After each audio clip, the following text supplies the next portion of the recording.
How's it going, Brother Ruslan? What's up, brother? Glad you're here.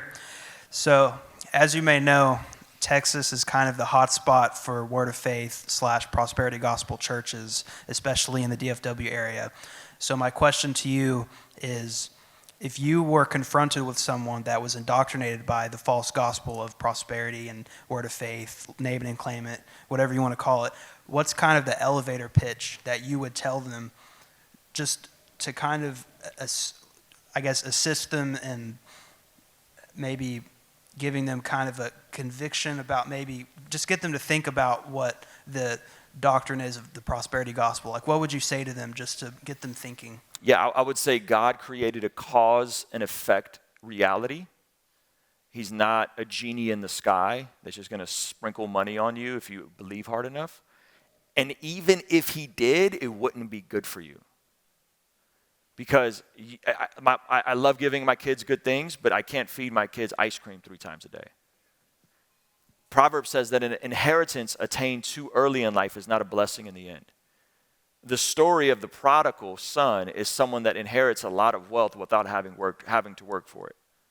So the prosperity gospel has just enough truth in it that it perverts the actual gospel and it makes it about name it, claim it, blab it, grab it, manifest, believe hard enough. And the reality is it doesn't also leave room for suffering. There's no theology for suffering. Here's the punchline. In this life, you will have trouble. And if you think God is some genie in the sky that just sprinkles down money on you, every time you ask him, you got another thing coming. It's going to get hard.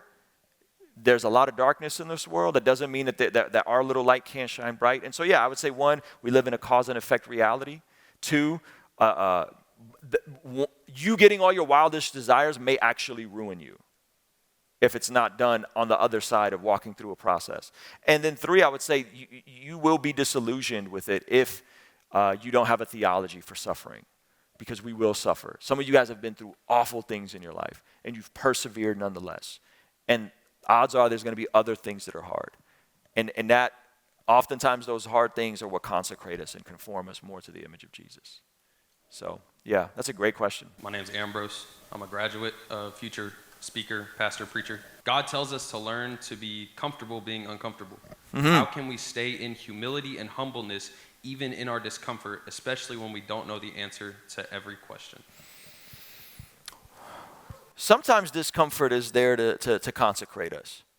It's there to sanctify us, conform us in the image of God. Sometimes discomfort is like because you just been a knucklehead, right? So a lot of young people are like, I'm anxious.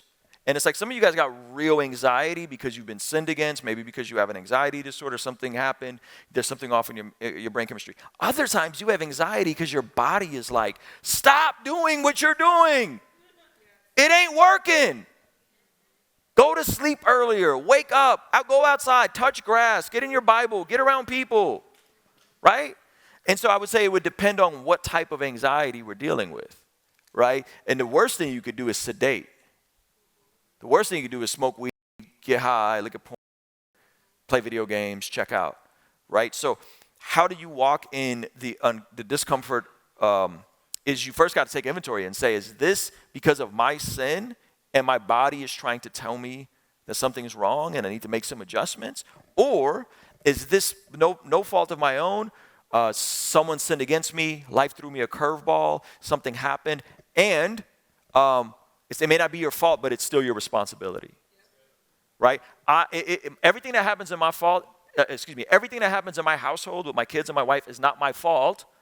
But everything that happens in my household is my responsibility. One of the best things you could do is just take hyper accountability for everything you can control. The worst thing you could do is rob people of their agency and tell them they have no control and tell them that the deck is stacked against them and they'll never get ahead, right? So you walk through the discomfort by saying, is God trying to teach me a lesson here? Or, man, am I suffering because maybe there's persecution? Right? Maybe you're getting like legit persecuted. Now, I think persecution is very different in America, but I would say take inventory and then say, okay, here's the beautiful part is adversity builds character. And character is what's needed to rise to the next level. And one of the worst things that can happen to you is you rise to a level that your talent takes you, but your character can't sustain you. So sometimes adversity is good. Sometimes being bored and uncomfortable is really good for your soul. Yeah. Does that answer your question? Yeah. That's good. And to add on to that, this was the first lesson that I believe my dad taught me as a kid about God. I remember as a kid, I used to be scared of the dark. And the first thing as a kid, when you're scared of the dark, the first thing you do is put the covers over your head and you put it on. And I remember he talked about the Holy Spirit being a comforter, right? And so the same way you put covers, a comforter over your head to protect you, that's the same way that you see that God is comforting you. He's covering you. He's with you. And Ambrose, to your question, I also believe that when we're uncomfortable, it's another place for God to show us that he's with us. Come on. You know? Come on. He's walking with us and he's by us and all of it. So, yeah, it's a good question, bro. Yeah, that's good. Hey, how you doing, Ruslan? What's up, brother? I'm one of the old people around here, old heads. I came out from Austin to see you. Graduate program over at St. Edward's in mental health, so I take mental health serious. Also a retired military. Thank you for serving our country, brother. Thank you, brother. Thank you. You said revival won't come from hype in big rooms, but through community at the dinner table, and that ambition has to be rooted in holiness, daily discipline, and real transformation. In a culture where more people are curious about faith but mental health struggles are rising, what do you think it will take for Christians to model a kind of ambition that actually heals lives, not just builds platforms? What type of what will it take Christians to say that last part again? What do you think it will take for Christians to model a kind of ambition that actually heals lives, not just builds platforms? Heals lives, not just builds platform. That is such a great question, bro. And I think I don't have all the answers, but the only thing that I am able to implement is multi-generational discipleship. So how many of you guys in here are married? Just show of hands. How many of you guys are married? Okay. The young people in here that are dating or the newlyweds that are just looking at it, like that life on life is one of the best things that you can offer someone. So in my regular life, I'm going out of my way to say, hey, can I make myself accessible to the single men in my church? Not to sit down and say, I'm going to disciple you over coffee. But to say, hey, come over and just hang out. Just hang out. Just hang out. See the dynamic with me and my wife. See the dynamic in my family. Have time to just kick it. And I think, I'm not trying to oversimplify because what you're asking is a very deep and multi-layered question. But like if married people carved out time for single people to be in your home, you ain't got to get the house perfect. Everything don't got to be super put together. Just invite someone over while you're doing laundry. Like while you're just doing mundane stuff, just invite someone over. And I believe there lies the multi-generational, someone's a season ahead of me, my pastor's a season ahead of me. I just need to see how he's treating his teenage son. Oh, that's good. I want to know, because more is caught than taught.